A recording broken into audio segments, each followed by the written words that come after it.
Hello guys, welcome back to the channel and welcome back to elite wrestling. तो guys हमेशा की तरह ही आज भी हम AEW कंपनी के बहुत ही बड़े और बहुत सारे अपडेट्स के बारे में बात करने वाले हैं और इसके साथ ही हम करने वाले हैं कल होने वाले AEW कंपनी के रैम्पेज शो का प्रीव्यू। और गाइज हम जानने वाले हैं कि इस वीक के डायनामाइट शो के ऊपर जो MJF विलियम रिगल के ऊपर टर्न हुए हैं तो इसके पीछे का रियल रीजन क्या है। तो गाइज ये सब बातें जानने के लिए ये वीडियो एकदम आखिर तक देखना और ऐसे ही AEW कंपनी से रिलेटेड हर एक न्यूज, रूमर और अपडेट और AEW कंपनी के हर एक शो का रिव्यू पाने के लिए हमारे चैनल को सब्सक्राइब करना मत भूलना। पर गाइज अब ज्यादा देर न लगाते हुए चलिए वीडियो शुरू करते हैं और करते इस वीक होने वाले AEW कंपनी के रैम्पेज शो का प्रीव्यू और जानते हैं कि इस वीक के रैम्पेज शो के लिए AEW कंपनी ने कौन कौन चीजें पहले से एडवर्टाइज की है और हमें इस वीक के रैम्पेज शो के ऊपर कौन कौन चीजें देखने को मिल सकती है। तो गाइज सबसे पहली चीज जो कि AEW कंपनी ने इस वीक के रैम्पेज शो के लिए ऑफिशियल एडवर्टाइज की है वो ये है कि हमें इस वीक के रैम्पेज शो के ऊपर सोरेन और ग्लोरी कुछ कहते हुए दिखाई देने वाले हैं। और गाइज हमने देखा था कि फुल गियर पेपर में सोरेन और ग्लोरी डिसएग्रीमेंट चलने के बाद प्रोबेबली यहाँ पर कीथ ले और स्वर सिटलैंड एक दूसरे सेपरेट होने के बारे में सोच रहे थे,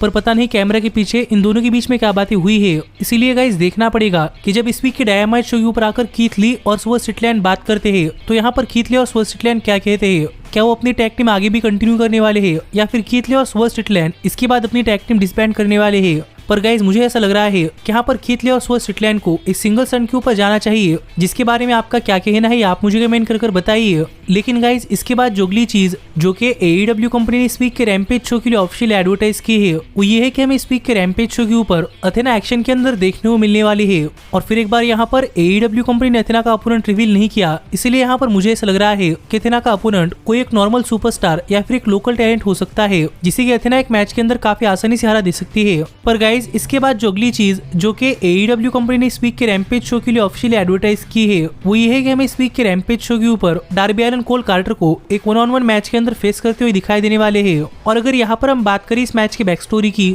तो गाइस इस मैच की बैक स्टोरी भी काफी सीधी सी है कि एक टाइम के लिए कोल कार्टर को स्टिंग बनकर डार्बी एलन के ऊपर अटैक किया था और उस वजह से डार्बी एलन अपना मैच हारे थे और अब तक डार्बी एलन कोल कार्टर से अपना बदला नहीं ले पाए थे। इसलिए हम इस वीक के रैम्पेज शो के ऊपर डार्बी एलन कोल कार्टर को फेस करते हुए दिखाई देने वाले हैं। तो गाइस अब देखना पड़ेगा कि जब डार्बी एलन और कोल कार्टर जब इस वीक के डायनामाइट शो के ऊपर एक दूसरे के आमने सामने आते हैं तो इन दोनों सुपरस्टार्स के बीच में ये मैच कितना बढ़िया मैच होता है और क्या कोल कार्टर डार्बी एलन के सामने टिक पाते हैं या नहीं। पर सच में मेरे हिसाब से ये मैच इस वीक के रैम्पेज शो का एक बहुत ही बढ़िया मैच हो सकता है। लेकिन इस सब के बाद अगर यहाँ पर हम बात करें इस मैच की विनर की तो गाइज मेरे हिसाब से यहाँ पर डार्बी एलन ये मैच जीतने वाले हैं, क्योंकि मुझे नहीं लगता कि कोल कार्टर जैसे सुपरस्टार के सामने डार्बी एलन हारने वाले हैं। पर गाइज इसके बाद जो अगली चीज जो कि AEW कंपनी ने इस वीक के रैम्पेज शो के लिए ऑफिशियल एडवर्टाइज की है वो ये है कि हमें इस वीक के रैम्पेज शो के ऊपर द क्लेम आकर कुछ कहती हुई दिखाई देने वाली है। इसलिए गाइज देखना पड़ेगा कि द क्लेम की सोरेन और ग्लोरी खिलाफ अपने world tag team championship defend करने के बाद यहाँ पर द क्लेम के अगले चैलेंजर्स कौन होते हैं, जो कि हमें प्रोबेबली इस वीक के रैम्पेज शो के ऊपर पता चलता हुआ दिखाई दे सकता है।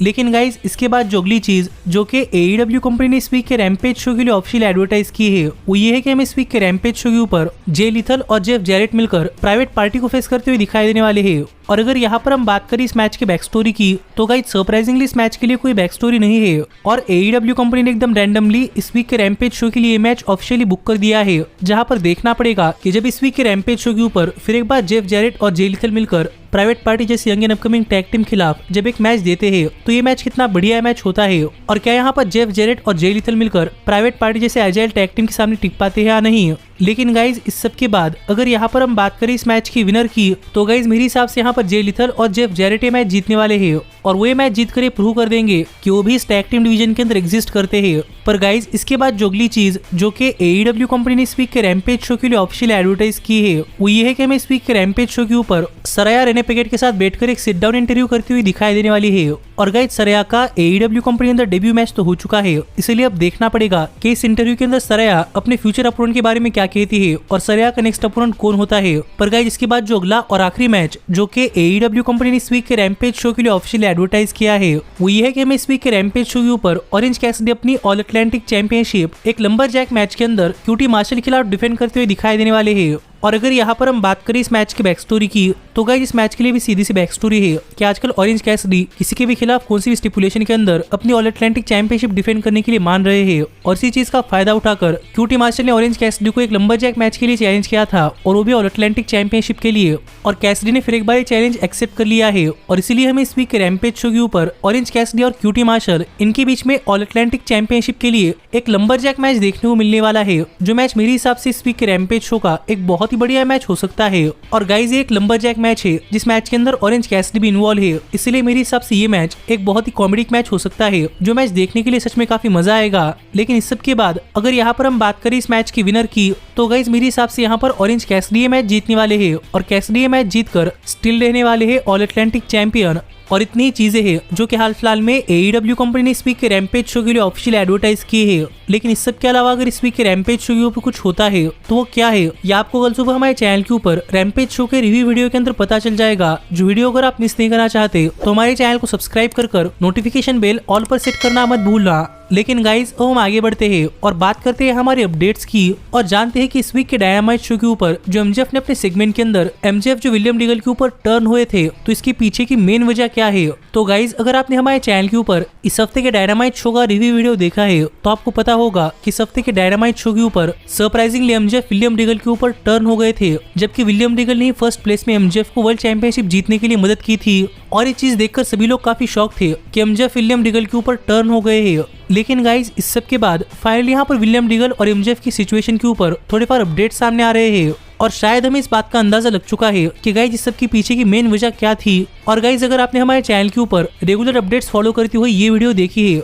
तो आपको पता होगा कि मैंने आपको बताया था कि हाल फिलहाल में ट्रिपल एच ने कुछ ऐसा किया है जो देखकर ऐसा लग रहा है कि प्रोबेबली विलियम रीगल दोबारा से WWE कंपनी के अंदर जाते हुए दिखाई दे सकते हैं। और वो चीजें क्या है जानने के लिए आप ऊपर आए कार्ड के ऊपर क्लिक कर हमारी वो वीडियो देख सकते हैं। और ट्रिपल एच की ऐसी चीज करने के बाद MJF का इस वीक के डायनामाइट शो के ऊपर विलियम रीगल के ऊपर टर्न होना और विलियम रीगल के ऊपर इतना तगड़ा अटैक करना, तो इसके पीछे की अपडेट बता रही है कि गाइस प्रोबेबली AEW कंपनी और विलियम रीगल ये दोनों ही सेपरेट होने वाले हैं। और क्या पता इसीलिए AEW कंपनी ने विलियम रीगल को अपने टेलीविजन से ऑफ रखने के लिए ऐसे एंगल दिखाकर विलियम रीगल को AEW कंपनी के टेलीविजन से गायब कर दिया है। और शायद इसके बाद हमें विलियम रीगल कभी भी AEW कंपनी के अंदर अपना कमबैक नहीं करते हुए दिखाई देने वाले, जो एक मेजर अपडेट हाल फिलहाल में विलियम रीगल और AEW कंपनी की सिचुएशन के ऊपर सामने आ रही है कि विलियम रीगल को टेलीविजन से ऑफ रखने के लिए AEW कंपनी ने ऐसा दिखाया कि MJF विलियम रीगल के ऊपर टर्न हो गए हैं। और क्या पता इसके बाद अब विलियम रीगल दोबारा से AEW कंपनी के शोज के ऊपर आएंगे भी या नहीं, क्योंकि अब भी हमारे पास विलियम रीगल की सिचुएशन के ऊपर कुछ ठीक से अपडेट्स नहीं है कि AEW कंपनी और विलियम रीगल के बीच में क्या चल रहा है, और क्या विलियम रीगल काफी जल्दी AEW कंपनी छोड़कर जाने वाले हैं। पर गाइज आप मुझे कमेंट कर बताइए कि आपका इस सब सिचुएशन के ऊपर क्या कहना है, और क्या आपके हिसाब से विलियम रीगल को AEW कंपनी छोड़कर दोबारा से WWE कंपनी के अंदर जाना चाहिए या नहीं। पर गाइज मैं नहीं चाहता कि विलियम रीगल AEW कंपनी छोड़कर WWE कंपनी के अंदर जाए, तो अब देखना पड़ेगा कि विलियम रीगल के साथ आगे क्या होता है। पर आप ऐसे ही AEW कंपनी से रिलेटेड हर एक न्यूज, रूमर और अपडेट और AEW कंपनी के हर एक शो का रिव्यू पाने के लिए हमारे चैनल को सब्सक्राइब करना मत भूलना। पर अभी मिलता हूं आपसे अगली वीडियो के अंदर, पर तब तक stay healthy, stay happy and keep watching elite wrestling. Hey, did you like that video? Click the screen for more.